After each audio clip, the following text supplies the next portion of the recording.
It took Ron Miley and his family nearly 5 decades to build up their farm in Gibson County, Indiana.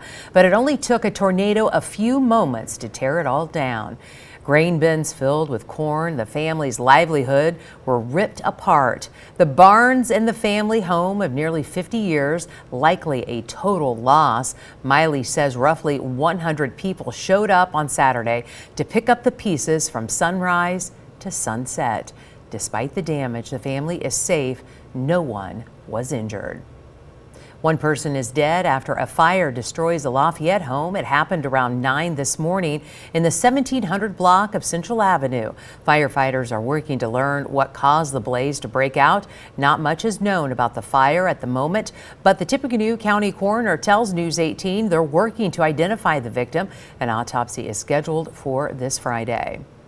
We've learned the identity of a man found dead outside a burning Tippecanoe County home. The coroner's office has identified him as 77-year-old Kim Eberly. Crews say Eberly was burning debris in his yard when the dry and windy conditions caused the fire to burn out of control, which engulfed the home. Toxicology and the preliminary cause of death results are still pending. Economic uncertainty, high-profile layoffs, and deep cuts to the federal workforce have sent many Americans job hunting, and scammers have found new ways to take advantage of these tense times. Karen Caifa has some tips on what you'd need to know. Scammers keep up with the times, and with a lot of job cuts in the headlines, consumer advocates say job hunters need to protect themselves. We're seeing a lot of layoffs in the news now, so people really need to be on guard. Job scams were already on the rise. The Federal Trade Commission said reports of job scams and fake employment agencies nearly tripled between 2020 and 2024. And the Better Business Bureau also ranked job scams among their riskiest scams of last year, with consumers more likely to lose money or experience identity theft. Among red flags the BBB has seen recently, unsolicited phone calls, texts, and emails about job opportunities, conducting interviews via text, and refusing phone or video chat. Fast job offers that ask for Social Security and banking information under the guise of setting up direct deposit, and work-from-home jobs that involve receiving and reshipping packages, potentially illegally obtained goods.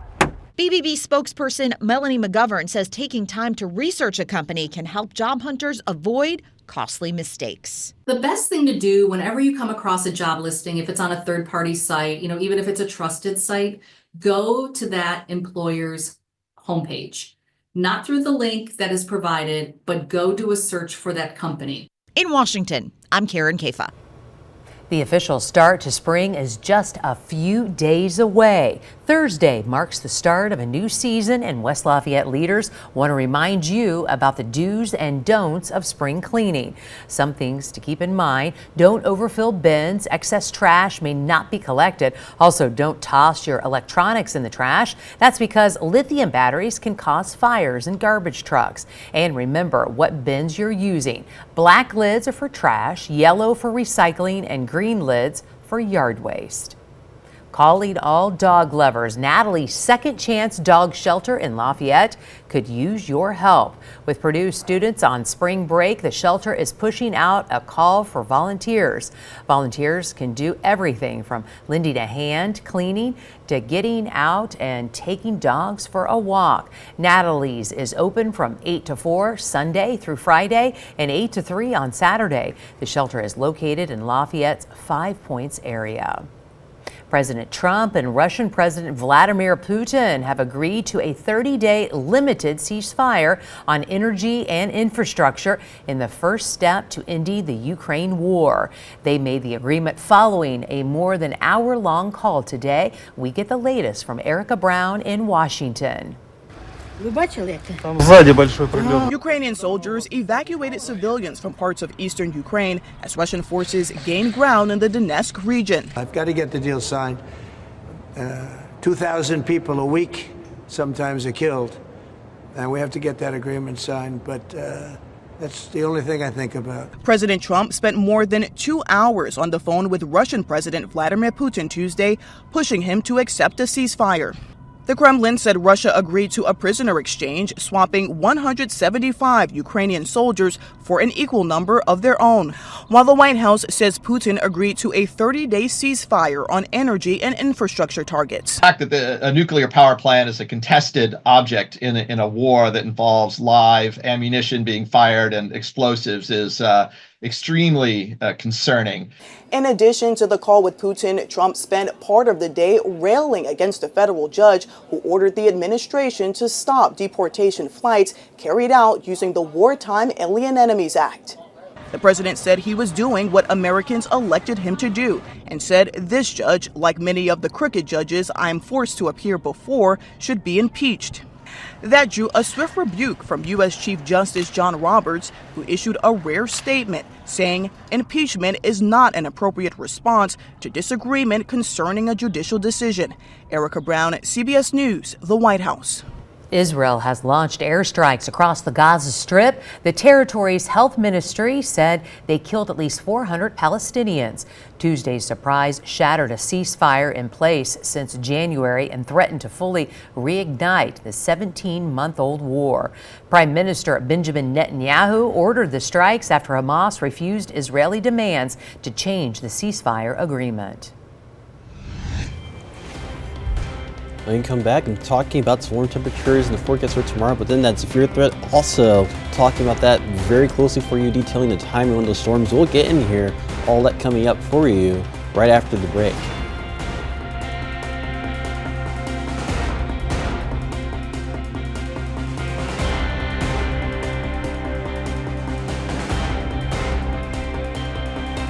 Live, local, late breaking. This is News 18 First at 10.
Now, your Storm Team 18 forecast on News 18.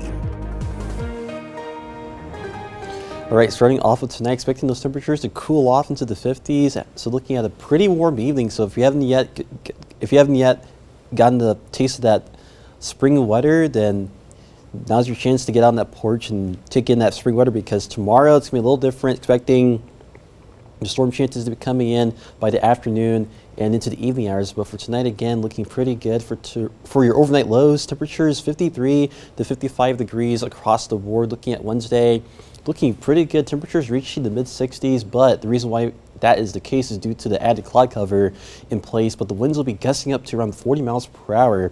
And I did forget to put this graphic in. There is a wind advisory in place from Wednesday 11 a.m.